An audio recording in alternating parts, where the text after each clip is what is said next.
Bem-vindos ao Observatório da Imprensa, a mídia nesta semana. O Brasil é uma democracia e como se explica que ao longo de um ano um grande jornal brasileiro esteja amordaçado pela censura judicial? Existem democracias e democracias. A nossa é mais elástica. Por isso não causa espanto que o artífice da censura imposta ao Estadão seja o presidente do Senado, José Sarney. O dono do Maranhão não quer que o jornal investigue os negócios da sua família no Estado, muito menos os 500 atos secretos que a mesa do Senado promulgou impunemente ao longo de 15 anos. O Brasil é uma democracia, sim, mas falta muito para que esta democracia funcione para todos.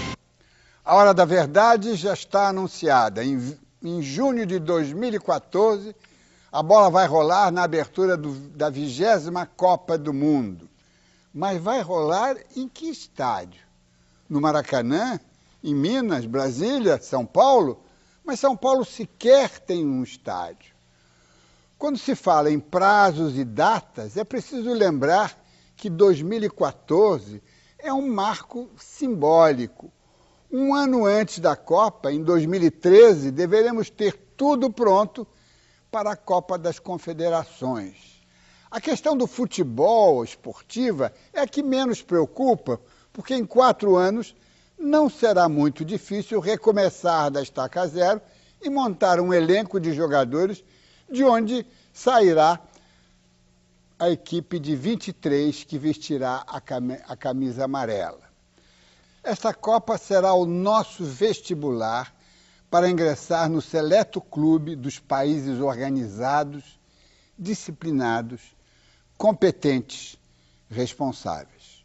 Os prognósticos não são otimistas. Basta ver o que aconteceu ontem nos principais aeroportos do país. Um mini apagão aéreo causado pelo fim das férias escolares e o mau tempo reinante no sul-sudeste. Problemas que trouxeram de volta o estresse e a sensação de insegurança.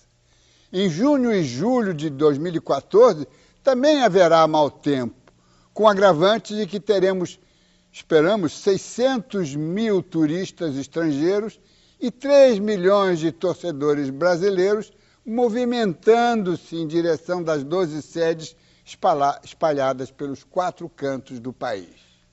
A imprensa vai desempenhar um papel crucial. Se ficar quieta, a coisa desanda. Se não cobrar, fiscalizar, espernear e fizer muito barulho, será muito pior. A menos de 4 anos para a Copa de 2014, o país corre com os preparativos para sediar o evento de maior audiência em todo o mundo. Para se adaptar aos padrões da FIFA, todas as cidades-sede terão que reformar seus estádios, ou mesmo começar do zero. Mas o calendário já está apertado. Em Brasília, as obras no Mané Garrincha iniciaram no mês passado. Em outros locais, as obras ainda nem saíram do papel. São Paulo, a cidade mais rica do país, ainda não tem um estádio aprovado para a Copa. Com isso, a abertura do Mundial não tem estádio definido. O grande desafio do Brasil é efetivamente encarar a responsabilidade que ele assumiu desde o momento inicial e trabalhar de maneira organizada, integrada, dos níveis de governo correspondentes e da iniciativa privada. Todos com o mesmo cronograma, que tem que ser discutido, debatido, e a partir daí ser perseguido diuturnamente para a implementação exitosa dos Jogos. O pior inimigo do Brasil na preparação desses eventos será se nós tivermos uma letargia, não deixa que falta muito tempo, deixa que daqui a pouco as coisas se ajeitam. Isso não vai dar certo. Está chegando um momento crucial, principalmente para repórteres que cobrem não apenas a parte esportiva, mas que cobrem também a questão da fiscalização de como os recursos públicos são utilizados, os prazos, os cronogramas, porque na verdade é que tudo não está estourado. A previsão inicial, por exemplo, era que todos esses estádios de futebol estivessem começando as obras em março desse ano. E mesmo assim, esse já foi um prazo que foi revisto. A grande dificuldade é concluir tudo a tempo.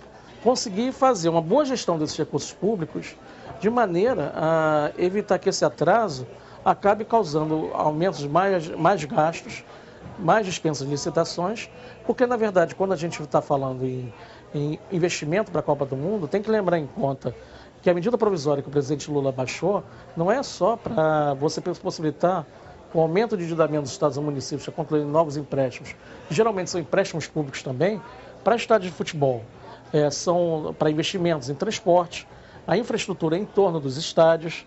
Tudo isso tem um gasto, tudo isso tem um custo, tudo isso exige prazo para se planejar e licitar. A Copa do Mundo é um evento esportivo que exige uma preparação grandiosa do país sede. Obras de infraestrutura em aeroportos, estradas e hotéis que demandam gastos astronômicos. Nós vamos ter um legado e o legado nós também vamos ajudar a monitorar, que é um legado de experiência de eventos, é um legado de meio ambiente, é um legado de transportes para a cidade, um legado de melhora dos nossos aeroportos, da nossa rede hoteleira, dos serviços na rede hoteleira, que o Brasil precisa disso. Esses são legados que nós podemos deixar fora a questão dos estádios que vão ficar um elefante branco. Não acho um elefante branco que se use de quarta a domingo tendo jogo. Muitas vezes os estádios de futebol são mais utilizados até do que ginásios de algumas cidades. A dificuldade tanto da Copa quanto que será para os Jogos Olímpicos de 2016 também, é o volume de gastos que vão ser necessários. Se você vai fiscalizar quanto que se gasta, quanto que se deve se gastar nesses eventos, você começa a encontrar dificuldades. Até porque as coisas estão começando a ficar claras apenas a partir de agora. O governo federal, por exemplo, recentemente, o presidente Luiz Inácio Lula da Silva assinou uma medida provisória em que mostra que, na verdade, os governos vão ter um papel muito maior em gastos públicos, tanto para a Copa e futuramente para as Olimpíadas, do que se imaginava. Por quê? Porque essa medida provisória, ela permite aumentar o nível de endividamento dos 12 municípios onde serão a Copa do Mundo e de 11 estados onde estão esses municípios. É cada vez mais apertado o tempo. A gente fala em 2014, mas na verdade nós já não estamos falando em Copa do Mundo 2014. A gente está falando em Copa das Confederações. O compromisso com a FIFA é você concluir essas obras um ano antes da Copa do Mundo. Enquanto os organizadores trabalham no planejamento da Copa, a mídia se prepara para cobrir um evento desta magnitude aqui no país. Esses grandes eventos, na verdade, são grandes eventos de mídia, né? São eventos midiáticos, são eventos de alcance local e global, por isso atraem tanto interesse da mídia durante todo o período. Acho que o grande desafio da mídia e do organizador do evento é estabelecer essa relação uniforme desde o primeiro momento. É natural que existem os picos, os momentos mais importantes, quando você ganha o direito à sede, aí vamos dizer assim, o interesse está num clímax, você tem um envolvimento grande da mídia, do público, etc. Depois você entra naturalmente num período de organização, é um período, vamos dizer assim, menos atraente do ponto de vista midiático e depois você está na reta final que volta a crescer o interesse. A Copa do Mundo, a cada edição ela se torna um evento mais gigantesco, mais grandioso.